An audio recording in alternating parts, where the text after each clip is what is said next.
Liko tayo dito sa Kamay Nilaan, mga kabumbo. Ilang mga makukulay, ngunit makakalisakasan din ng mga aktibidad sa Metro Manila. Isinagawa din po kasabay ng Earth Hour event. May development na pong nakuha dyan ang Star of Manila.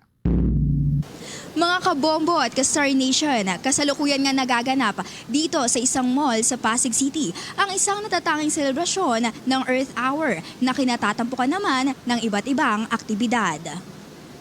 Kaninang alas 7:30 ng gabi ay sinimula na nga ang sound healing kung saan nagbibigay ng multi-sensory experience para sa mga dumalo para sa pandinig at visual na aspeto. Celebrating Earth Hour, even just for that 60 minutes of our life, we allow ourselves, especially our brain, our body, to recover from all this parang mga gadgets and electricity. And with the use of sound healing as well, we can regenerate the cells and also rediscover yung tension ng muscles natin. Meaning, nire-release natin to, ina-allow din natin yung isip natin na ma-cleanse from all of these stresses na nakuha natin from our day-to-day activities. Bandang alas 8 naman ay isinagawa ang Gentle Flow Yoga na pinangunahan ng mga professional yoga instructors.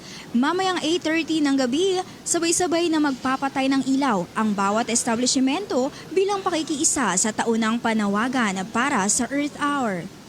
Mga kabombo at ka-Star Nation, mamaya rin nga ay inaabangan na ang aktibidad na butterfly dance na tiyak na magbibigay entertainment at ilaw sa pandilim na paligid. Sa mga oras na ito, hinihikayat nga ang bawat isa na mag-unplug, magpatay ng ilaw at kuryente at kumonekta sa ating kapaligiran para sa mas sustainable na mundo.